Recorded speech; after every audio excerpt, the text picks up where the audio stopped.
individuel ndenge tokoloba le monsieur Vital Kamerhe alekana qui na perchoir ya Assemblée nationale atikala ki koloba teke oh na ye koko Sabino parce qu'il avait menti. Si le tout le monde va préviter, il n'y a que 318 personnes qui vont faire une Tanganyika. Nous n'avons pas dit cela. Tant que les gens qui communauté quand il commettait ces actes, quelle est la communauté qui lui avait envoyé? Ah, c'est une question de quoi congolais. Voilà pourquoi tout Kolobake, Makamouane concerné Bissoté. Chacun a dit na rôle individuel devant la justice congolaise. Voilà maintenant la justice, les ascos mis en épreuve de là. Après, on va destituer, tant qu'on va destituer, tous la justice pour qu'il y ait l'enquête dans l'Assemblée nationale de Kotamoni. Bandeko, il y a Kosa Moutamba, ou tu connais Kana. Et ça dit que moi je suis en train de vous adresser, mais non, souvent de Congolais, beaucoup en action de partout. Tous les ascos disent quoi l'issue. Parce que la justice congolaise a Kata Kalikamu au nom du peuple congolais. Donc, c'est au nom de Bino. Donc, dossier Kosa Moutamba, Nantela Wekei, ils allaient pousser les Congolais Nyonso. Awa Sikoyo, pas pour la mission. Donc, pour la mission, pourquoi? Pour que la justice soit Samsanaï. Donc, on est là. Voilà, j'encourage les députés pour la Kisakeboa Makasi. Pour destituer Kamerhe. Il y a aucun Moutamba. Moutamba Okuta Yibinete. Alors, c'est la survie de votre vie politique. Congolais a Zobaté. Congolais encore la 10 jours au jour. Les Congolais ont dit non à l'arrestation de Moutamba. Mais il y a eu forcing. Moutamba est arrêté. Mais tu as vu que l'Assemblée nationale ne te permet pas qui. Donc, les politiciens. Voilà pourquoi nous attendons. Total Abagé Serabino. Et surtout, nos députés. Au sein des points de mesures. Commencer à destituer Kamerhe. Ah, on a te kolobake. Namakambuya Moutamba. Des points de mesures exatés. Bandeko. Yoka Siko Maramafri d'ici. Parce que. On a le point pour le dossier à Kamerhe. Oh, to koloba na minute oyo. Mosso ezali utoloba bako préparer déjà ndenge bako destituer. Alors to koti sikoyo na buzoba oyo koleka na fille d'ici. Bandeko. Wana il s'agit d'un Tabumbeki. On a appelé par responsable de la guerre de la République démocratique du Congo. Vous savez que dans notre pays, dans la RDC, bakufa mingi nata obobenga ya paix que nata ya guerre. Pourquoi? Et là qui va d'une manière silencieuse.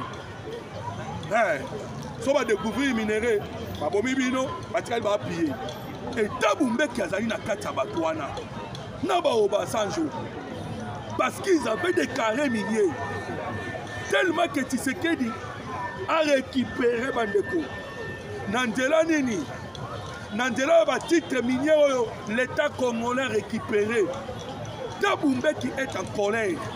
Et le monde Joseph Kabila, ensemble, Basangani, Balobi va mettre en échec Mokozamboka. Pour que Bazonga va récupérer les carrés miniers.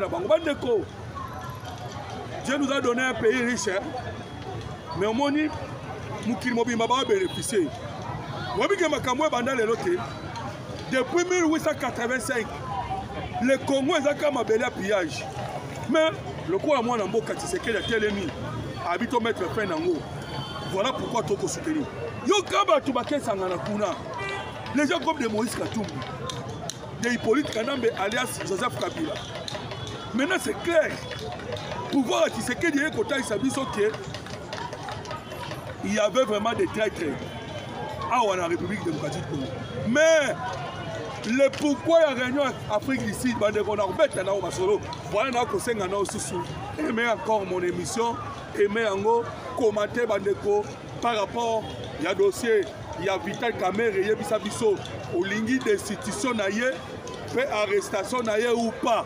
À vous, le commentaire, bon on a Bissayo, les pourquoi au moni bango bakesanga en Afrique du Sud. Tala bien.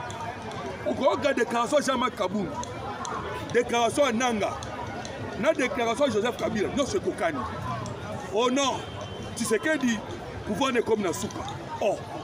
Qui est ce Congolais? Pour qu'on y koloba lelo okate. Mandat tu sais qu'elle dit ici là. Alors que ba élire rien à plus de 70%. Bandeko. Muto azali na nuna kata mandat na ye. Ake na nu asi sake. Vous commencez déjà à dire que tu sais que le mandat na ici là. Vous comprenez bandeko Congolais. Et les gens Makabou bandeko. Parole va bon pas mater. Bazali tellement coincé dans le processus ya Doha. Bandeko Congolais. Vous savez que Qatar a baluki. Otolobaka vraiment match baluki en wana. Qatar a baluki. Le Qatar a lâché le M23. Pour ne pas dire le Rwanda. Rwanda va même a respecté kaka l'intégrité territoriale et la souveraineté en Boka Congo. Pour aller là qui FDLR, aller là qui au nom, aller en insécurité. C'est sûr qu'il va américain. Oui, puis l'américain va tirer un satellite d'observation. Il va tirer un satellite d'observation. Donc, on va dans son FDLR. Mais l'autre tobo yinde, la guerre à l'est, il y a République démocratique Congo. Voilà ça c'est ça la réaction des Américains. Alors Bandeko Qatar a baluki, si c'est baluki 9, Qatar a M23, Bokende na désarmement, na démobilisation. Vous voyez que Qatar a côté la M23 en Nigeria et Rwanda. Mais dans le moment Qatar a tiki bango. Alors Qatar c'est un état d'Amérique. Par contre il y a une pression envers le M23. Même si bango pour qu'il y ait un programme il y a PDD RCS. Voilà bandeko on a obligé à forcer Mugongo hein. Yango na omona Ngongo ya moesa nini. Kolobele kitro pour na makambo tali mboka Congo mboka na bino mboka na biso na senga na bino susu na ba ifo to ko sala emekaka émission kobo ça na pété partager voilà Qatar na États-Unis d'Amérique vient de faire pression à qui au M23 ba ebisi ba M23 vous êtes obligés de respecter les programmes de démobilisation, de désarmement, de réinsertion communautaire et sociale. Ah, bande de Congolais, voilà la réaction il y a Qatar aux États-Unis d'Amérique. Alors, lorsque Nanga Yoki Bongo, Naba M23, Kagame a bengi bango, réunion d'urgence Mbangu Boya, qu'est-ce qui se passe? Dans la position américaine, balobi que il faut plutôt déposer kaba armes et le monde a Qatar babi bongo. Paul Kagame a le bon, makamoza ko bebawa. Bino bo changer peu façon kuluba. Bo changer stratégie. C'est ainsi que Okaki Nanga. Tant Nanga que ça la conférence de presse. Okama Nanga lobaki. Nanga lobi boye. Les Américains tu bi na posa minéré. Na ba conseiller, na posa minéré. Boya bonzo na bino minéré ngo. Ah, bandeko na ebisa bino na ba émission le kanaki ke ba Américains ba lobaki boye. Ba kosilisa la guerre na SARDC en utilisant deux armes. Ba ko utiliser armes. Il y a diplomatie na armes économiques. Comment dit sikoya ba ko benga ba Américains ba minéré. Vous savez pourquoi ba ko benga ba Américains ba minéré? C'est parce que le minerai congolais les autres comme souté dans Mukimba. Kagame qui a bon les français. Bon comme moi minerai na souté comme ba français ba bi moyen zaté. Et que ne wapi. Wabi que Trump par exemple ça bangoni. Trump ba ki minerai ko uta na Congo. Américain o ya kosoma. États-Unis qui ont sanctionné. C'est ainsi que bomoni minerai telenga na maboko na bango. Ndeni ba osala guerre. Ne mona na rentrée scolaire awa. Oh, bon foot à Minerval. Oh, mais Moka Congo, tu sais qu'elle est qui déjà gratuité de l'enseignement. Puis nous, on à Minerval. Le point de fonctionnement est dans l'école. Et où t'as gawab? Na qui ça? mbongo bafuta enseignant et où wapi na Kinshasa mais ndeni bino fixé c'est ainsi que le ministre de l'Intérieur a lobby a stoppé gratuité d'enseignement kuna na est mobimba place là sous-occupé comme ça bino bafuta ba parents donc bafuta ba parents mbongo wana bozwa bafuta enseignant bosomba gré bosomba papier duplicateur bosomba bic bino ba bosala guerre bosala guerre. La guerre demande mon solo. Kagame yekuna kuto akukate. Pe manamboka na. A soutenir Bilondé. Voilà pourquoi ba meke ba ba sa guerre wana ndenge wana. Économiquement. Nanga ebisi ba meke bo azwa mino minéré. Loko bino bolika minéré bo akasikozwa. Mais biso sko to lukanini. Nanga bi wango ba na posa ya protection de toutes. Oh, nanga. Donc yo okimaki awa na Congo mbango ke pa ya Kagame pour que lobi na ngolo bakeyo comme protecteur ya batuti. C'est ça non? O te biso photo protéger batuti. Ah. Donc chaque communauté awa na République démocratique du Congo esengeli ba créer milice oya bango pour la protection na bango. Monde bokomi na suka bande ko ba congolais. Je vous le dis, aussi longtemps que les États-Unis d'Amérique a disposé le service de renseignement, il y a des Américains comme SIA, dans la République démocratique du Congo. Sachez-le que Bandeko, nous avons la victoire. Le Congo a la victoire, Bandeko, parce que la force d'une armée, c'est les renseignements.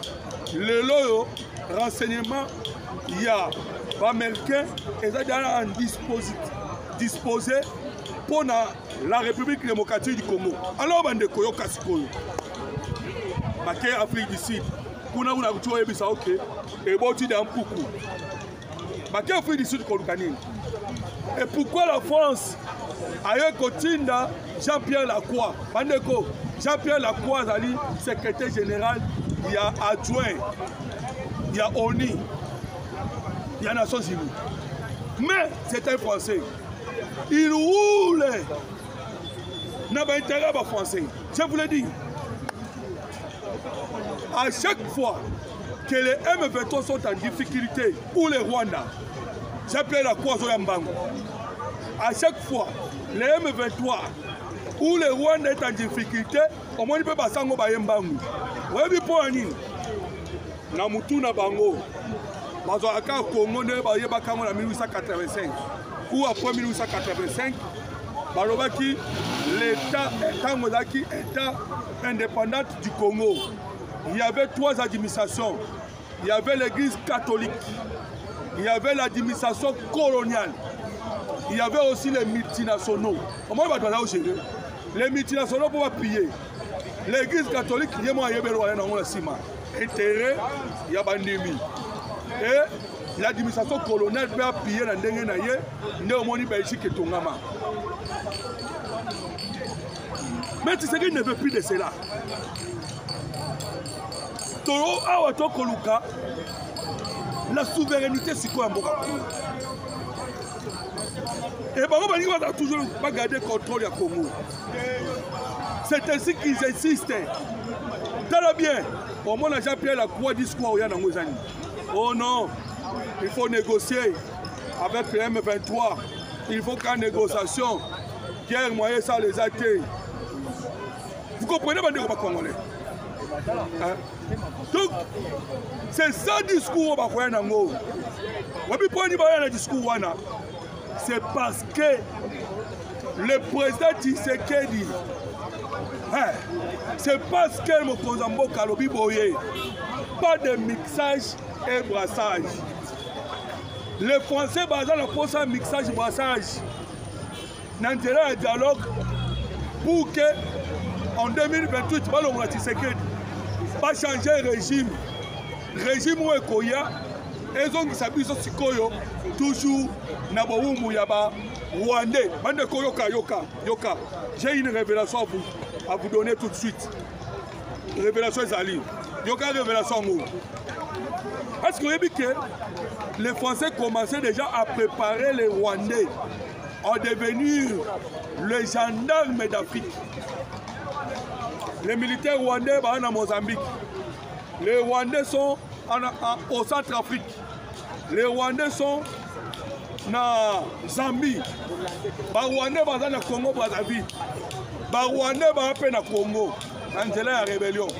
Donc ils étaient en train de préparer le Rwanda comme un gendarme d'Afrique. Voilà pourquoi, comme ça, qui Rwanda, le troisième pays dans le monde, contributeur, il y a un casque bleu, dans le niveau des Nations Unies. C'était le français qu'on va préparer. Pourquoi on va préparer? Ils ont compris que la jeunesse montante, bazali na logique comme ça dans côté. Et puis, la complexité, liboso mindele. Bandeko, vous savez que la France vient de retirer ses militaires dans 7 pays en Afrique. 7. Jeunesse africaine qui soutient. Voilà pourquoi on préparer Paul Kagame dans Rwanda pour comme gendarme. Donc, comprenez bien que la France ou l'Europe, au moins l'Europe avant les autres, Donald Trump a humilié les Européens. Il a mis la classe. Donc, c'est parce qu'il n'y a rien en Europe. Il n'y a rien en Europe. Et maintenant, notre émission Bandeko, Ndegetoko Sengabino, bo aimer, commenter. Là, on va commenter ça. Êtes-vous d'accord que Kamere soit destitué ou pas? N'êtes-vous d'accord? Pas destitué dans Kamere. Alors, il peut pas ça avis dans commentaire. Voilà. Réunion d'Afrique ici. Moussa Nangwezani. Ces gens-là sont en train de chercher comment est-ce que Tshisekedi animaka ka dialogue. Voilà pas son baluka. Mais dialogue toyebi l'objectif de Nangwezani. Oka ki ipolite kana mwa uto lobati. Alobi nini? Oh non, on a tchaki pe l'Andela sans city 1. Voilà ce que Bangi va créer sans city 2. Sans city 2 en Congo. Et sans city na Nangwezani. Sans city 1 ezalaka nini? Ezalaki Roubewa, vice-président. Ezalaki Moïse Nyarugabo dans l'Assemblée nationale. Lelo Nyarugabo, ana gomate, na ba mi fait toi te. Aobunisa Congo te. C'est ça leur mixage et leur brassage. C'est ça c'est City 1. C'est ça Tabumbeki. Donc il faut Congo et toujours na infiltration. Voilà pourquoi ils sont en train de travailler, pour utiliser tous les moyens pour que le Congo a toujours infiltré. Il y a une révélation. Fondation Bill Clinton. On réclame les officiers congolais. Cela m'a étonné. Une fondation. Il y a un Américain qui va réclamer la liberté à les prisonniers. Les prisonniers sont officiers congolais. Oh, comment on appelle Paul Kagame qu'on réclamait la libération, il y a des prisonniers, des officiers congolais. Je vous l'ai dit, Bandeko. Vous savez pourquoi j'ai dit cela? Na Rwanda, Mboka Oza dictature. Mais nous avons vu les militaires na biso. Oh, bazwaki bango na Goma. Bazui bango, bamemi bango wapi? Bamemi bango na niveau ya Rwanda. Mais bazui militaire moko, babimise na prison. Alaki tenir à FRDC, avec communication téléphone Tcheboy. Oh, président Tshisekedi, Tosenga na yo, on luka moyen pour la biso la libérer. Déjà, un analyste politique a compris déjà que par la libération, il y a des prisonniers PAWA. Parce que le Rwanda va libérer des prisonniers, alors que biso to libérer na nous. Ah, beaucoup senga. Yokali c'est va M23. On va libérer Djadidja. Mais Djadidja va quand même qu'il y a un certain. Djadidja dans la Makamuya, Tchebeya. Puis le bon tient une liste de Nabati wewe. N'est-ce pas officier à la Congo? Pas là officier na biso. Pas que n'a écoute guerre. Mais bakangi bango na gouvernement congolais. Puis le bon c'est la libération monde.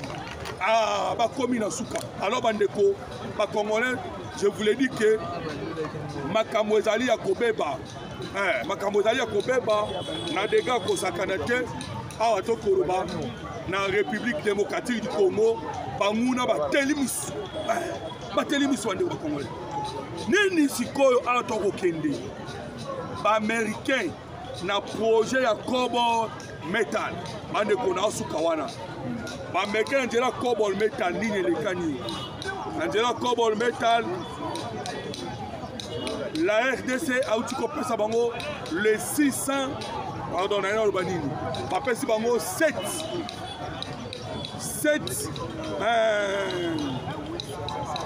baaméricain bapesi bango 7 permis. Alors les 7 permis wana et permettre bango bakende na niveau ya Grand Katanga et permettre bango ça à l'exploitation. Alors so moni bango de ayeba ke match sili. Pourquoi? Parce que le milliardaire américain Jeff Bezos ainsi que Bill Gates balobaki déjà tozoya na nyonso pour la sécurité ya Congo. Oyebi bandeko sécurité ya États-Unis d'Amérique bango wana mpe basimbi yango parce que bango bazali des entreprises oyo baconservaka badonnées.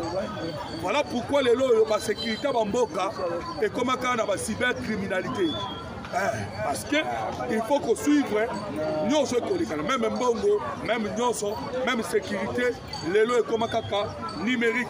Voilà pourquoi on moni le conseil spécial ya mokonza mboka Félix Antoine Tshisekedi Tshilombo o alelo Eberan wabi akomi kuna ndeni.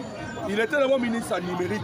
C'est lui qui a sauvé le président Tshisekedi parce que tous les plans ya batuwe ya batutu et na maboko na et yende mutasala qui dénonciation.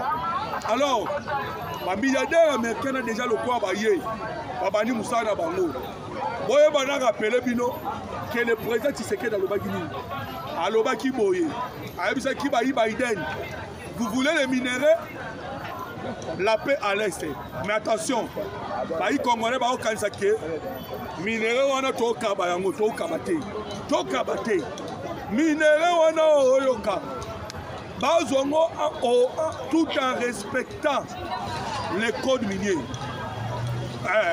Wana yo saba congolais ba kasake biso to ba des minéraux jamais.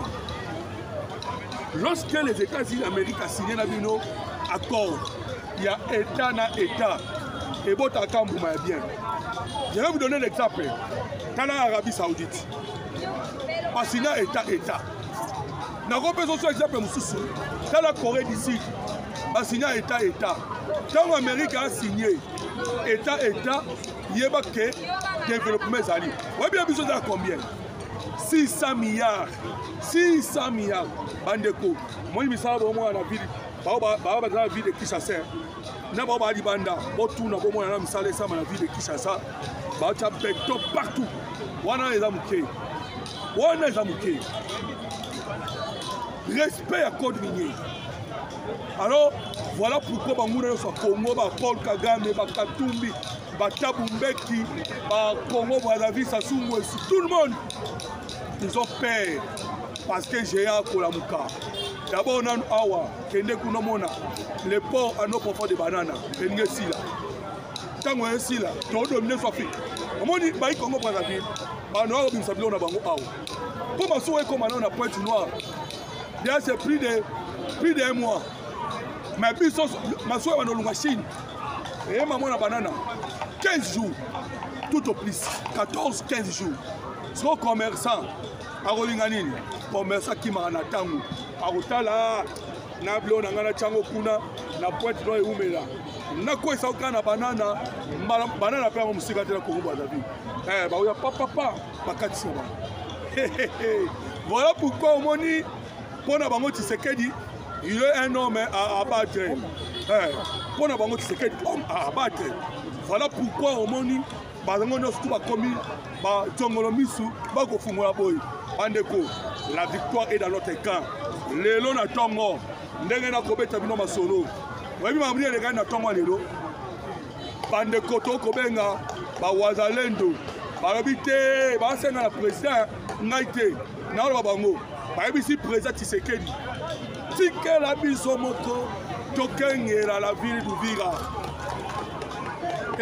awa tokoloba bayemi mpe to baleli bobi baleli mpo ya nini parce que renforcement euti wapi na Burundi bandeko Tshisekedi a stratège na minute oyo toa secret wabi bautosala mama na matanga matanga no esalami wapi matanga esalami na Uganda mpe na Rwanda matanga na Rwanda mpe na Uganda wabi mpo ya nini parce que les stratégies à Sika Oyo Mokozambo Kanani. Alors, Bandeko, je vous demande encore, aimez notre émission, partager. Permettre à Bandeko à Congolais, Bayeba Oezali Kolekana, dans la République démocratique du Congo. Même si nous commenter sur l'arrestation à Caméra, bon, tout carrément malin. Beaucoup de commentaires dans notre destitution. Le quoi?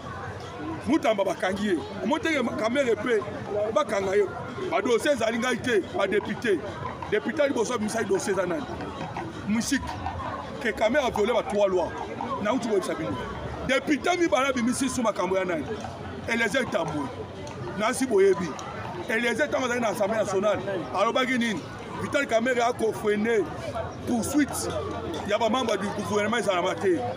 Yango na sepela qui a attaqué Mutamba. Merci. C'est quoi attaquer pe ba msoute. Et nous sommes qui nini. Et daki biloko ya osala. Alors, awa sikoyo bandeko bazali ko signer pour que Vital Kamerhe va destituer.